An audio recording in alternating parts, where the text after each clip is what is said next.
les centres de radiothérapie en France, très grande majorité, utilisent l'intelligence artificielle par exemple pour contourer les organes, pour faire en sorte que la radiothérapie soit la plus protectrice en fait, des organes des patients. Et ça, auparavant, c'était fait à la main, je dirais, par des médecins. On a donc un gain, si vous voulez, de temps médical et une très grande fiabilité pour faire ces actes qui sont indispensables. C'est pour vous donner un exemple. Mais il y a bien d'autres spécialités.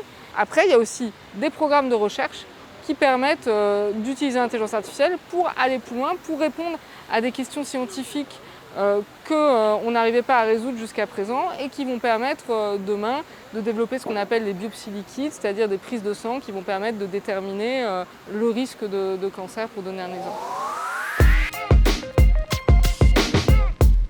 Unicancer, on a un institut de formation et là on a développé depuis 2 ans des formations à l'intelligence artificielle générative et on forme les professionnels tous métiers confondus puisque l'IA générative impacte tous les métiers et toute l'organisation des centres de lutte contre le cancer et l'organisation des parcours des patients. L'intelligence artificielle générative par exemple révolutionne les pratiques avec le médecin qui va pouvoir faire sa consultation, discuter avec le patient et le compte-rendu qui est fait en parallèle sans qu'il ait besoin de regarder son ordinateur.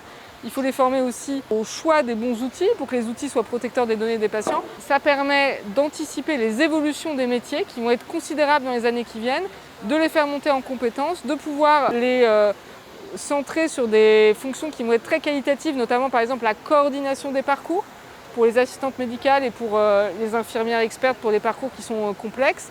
Et ça permet effectivement de donner envie aux jeunes de pouvoir développer des compétences, d'utiliser des outils d'IA qui vont leur permettre d'aller plus loin dans leur pratique et d'acquérir de l'expertise.